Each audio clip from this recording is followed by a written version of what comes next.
My name is Kat. I'm finally engaged to Doug, my boyfriend of 10 years from high school. Since we've been visiting each other's houses for a long time, we already know the families well. We're only in our late 20s, but already have the vibe of a mature couple. You're finally going to be my daughter-in-law. I've been waiting for it. I'm also happy to finally be Mistress Jones like you. Doug's mother, Stacy, was so excited once the wedding preparation started. I adored her, who was always smiling and caring, and started to call her mom over the past 10 years. By the way, where's Doug? We can't decide on the seating if he's not here. I also need to ask him about this rehearsal. I'm at her house to go over the details of our wedding. He and I had different engagements, so we were supposed to meet there. Oh, he texted me earlier that he got some urgent things to take care of. He said we could decide ourselves. He's so irresponsible. Don't mind him. She frowned at her son's nonchalance. It reminds me of the time when I was waiting for him here using his house key and you came back before him. Oh, right. That was during the summer. I remember he didn't come back for a while, so we had fun chatting away. He supposedly bumped into the friend and ended up hanging out with him at the time. His habit of canceling plans has been going on for a long time. I got used to dealing with it after 10 years. Stacy and I reminisced about the past while working on the wedding plan together. Doug kept canceling the preparation for our wedding after that. His habits seemed to get worse than before, and he was aware of it himself. I know I'm acting weird lately. Perhaps I got pre-wedding blues. I'll get over it soon, so please be patient with me. I reluctantly showed my understanding when he excused himself, but I'd actually wanted him to apologize instead of asking me to tolerate him. Wasn't it usually the bride who had the pre-wedding blues? Besides, was he really that sensitive? Never mind. By the way, what should we do for our honeymoon? Where do you want to go? I'm not keen to go overseas. I can't speak any other language than English anyway. I prefer to go somewhere within the country, like New York City, and eat. You're so not romantic. Well then, should we go to New Orleans and have jambalaya? Still about food. We discussed our honeymoon happily. My mood wasn't yet to be fully recovered, but we were in the middle of some fun planning. It wasn't very mature to stay in a bad mood. I gave him the benefit of the doubt. His so-called pre-wedding blues didn't get any better after that, and he kept canceling our meetings. There were nights when he didn't come home, saying he was going out with friends for one last bachelor drink. I felt a lot of frustration and a little mistrust. When I complained to him, he kept telling me, "Just for a little longer, I'll be back to myself when we get married." I was skeptical. Our wedding day arrived regardless of his odd behavior. It was a clear blue sky on the morning of the ceremony, and our prospects seemed to be bright. After 10 years of dating, we finally became a married couple, watched over by old friends, relatives, and colleagues. Doug swore to me that he would love only me for the rest of his life, and I imagined a bright future ahead of us. Once the wedding was over, it was time for our honeymoon after a short break. We were going to eat till we dropped for 4 nights, 5 days in New York City. I chose clothes for the climate, made a list of souvenirs, and put sticky notes in a guidebook. My excitement grew bigger by the day. On the morning of our departure, Doug went to the bakery to buy some breakfast. I was doing the final check of my luggage and putting on some makeup. A little later, I got a call from Doug. Wondering if my order was out of stock, I picked up the phone. Hey, honey, I just got a call from the hospital. My mom was rushed to the emergency room. What? It was nothing to do with my breakfast, but an unanticipated incident. That energetic and cheerful Stacy was in trouble. The joyful melody playing in the background of Doug's voice contradicted the situation and annoyed me. I'm heading there now. I can't go on a trip. You've been looking forward to it, so you go ahead. I'm really sorry. I won't be able to take a call for a while. Wait, which hospital is she in? He hung up on me before I finished my sentences. He turned off his phone right away, so I couldn't get in touch with him after that. I was flabbergasted. It was an important milestone in our life, yet another cancellation at the last minute. Well, this time was out of his control. After all, my mother-in-law, whom I adored, was rushed to the emergency room. Her request was on the list of souvenirs. She was looking forward to the chocolates from Mary Bell. There was no way I could go on a trip by myself. I decided to rush to the hospital as soon as I got in touch with Doug again. I was restless, wandering around the house and waiting to hear from him. My phone finally rang 30 minutes later. I picked it up even before the first ring finished. Yes. Hi, Kat. Good morning. You're leaving today, right? It seems cold there, so take care and enjoy your trip. Wait, is this Mom? The call was from the one who had supposedly been rushed to the hospital. I picked up the phone without checking the caller on the screen. I was totally confused about what was happening. Did Doug have two mothers? Maybe that one I knew was an adoptive mom, and he had a birth mom? Is this really Mom? What's wrong with you? Why do you sound so strange? It was her for sure. I thought you were taken to the hospital. Huh? For what? I'm good as usual. She sounded dubious. I realized that Doug lied to me. It didn't matter to him that we just got married, but why? I couldn't figure out the reason. When Stacy finished listening to my explanation, she lowered the tone of her voice. I see. I'm really sorry about my idiot son. I don't know what he's trying to do. Well, can you hold for a minute? I didn't know why, but I was bothered by something. It was the cheerful melody I could hear in the background on Doc's call. I opened my tablet to see if I could figure out what was bugging me. My hunch was on point, and I found what I wanted to know right away. Hey, Kat, what's going on? Mom, do you want to go on a trip with me? What? Let's go to New York City together. I could feel that she was contemplating. My brain cells began to work toward revenge against Doug. Watch out, bastard. Stacy and I enjoyed our trip and returned home after 5 days. Doug never called me, but sent me texts like, "Having a good time? Don't worry about my mom." I was amazed by his foolishness.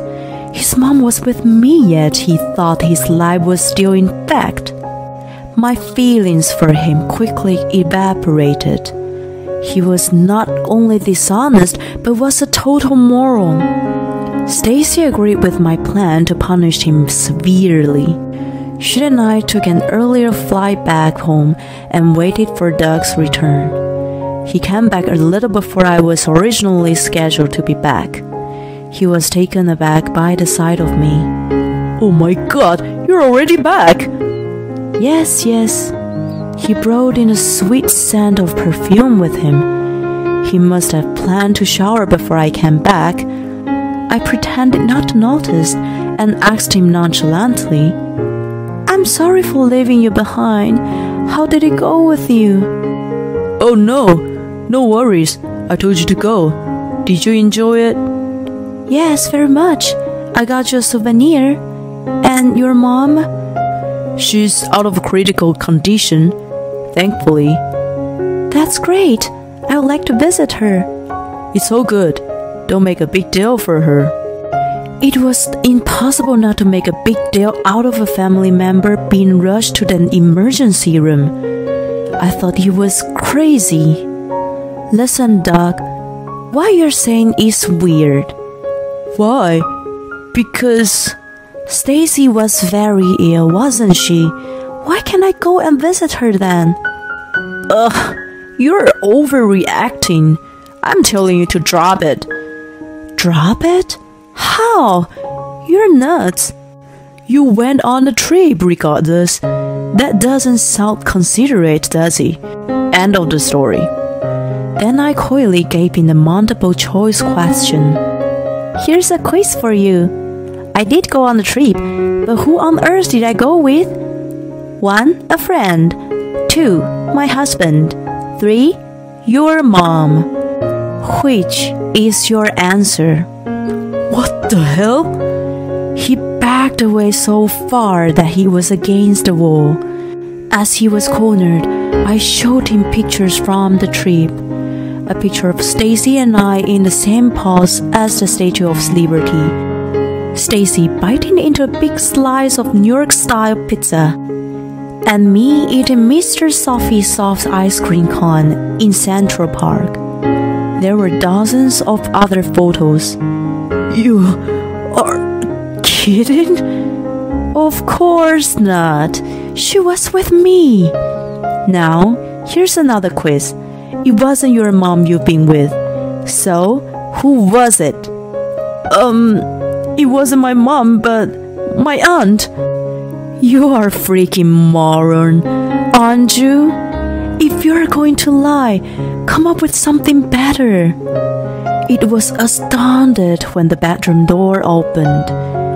I can't listen to you guys anymore. Doug, where have you gone? What the? Mom? Oh no, you aren't supposed to come out yet. Sorry, but I can't stand it anymore. Shame on you, Doug. Come over here and sit. Stacy jumped out, looking furious. She had him sit in a chair and stood beside him in rage. Where have you been the past 5 days?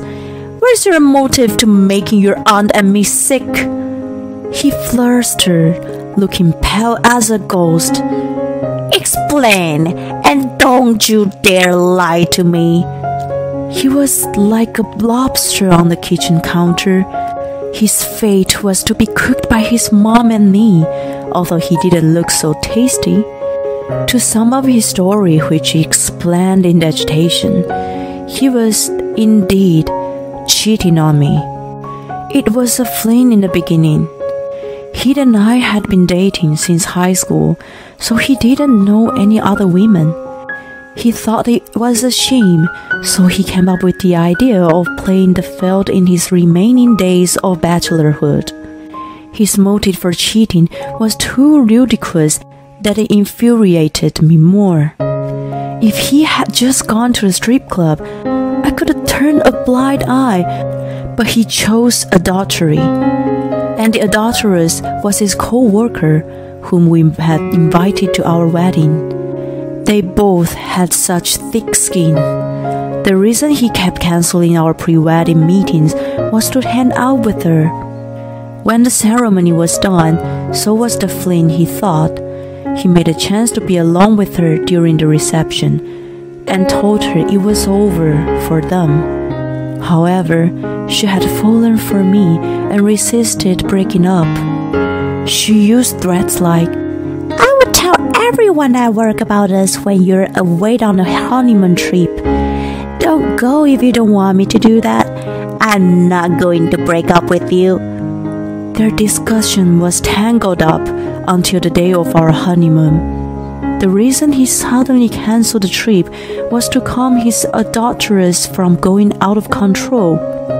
But I already knew his story contradicted the truth. He didn't decide to cancel on the day, but had already decided way before. When Stacy called me, I found out his lie.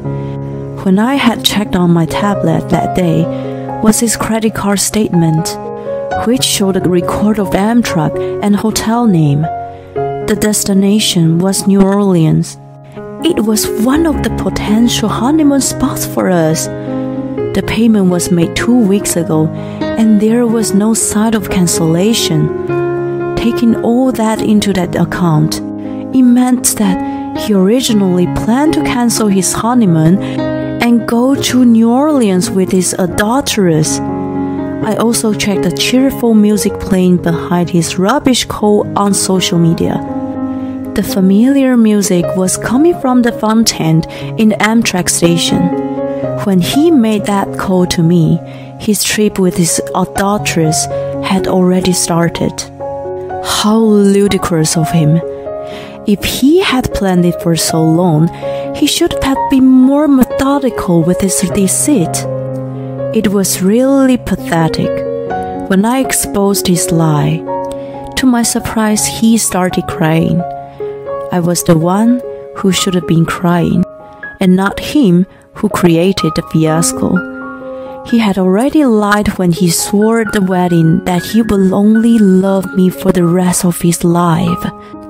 He lied about his mom being rushed to the emergency room, and again, lied about the sudden cancellation of our honeymoon. How could I trust him after all these lies? He may have been seeing other women when he canceled our plans before this. 10 years of our relationship had completely fallen apart, and I couldn't return to it. I want a divorce. Wait a moment, honey. I'm really sorry. Let's start over. We've only been married less than a month. You've got to let this minor mistake go. A minor mistake? Don't you be the judge. He's an idiot, Kat. I apologize on his behalf. You are so insensitive to what you've actually done to her. You won't be able to regain her trust for the rest of your life. Reflect on that, you loser. She fiercely scolded him. After 10 years of dating and 1 month of marriage, he was abandoned by his wife and his mom. He wailed shamelessly in despair.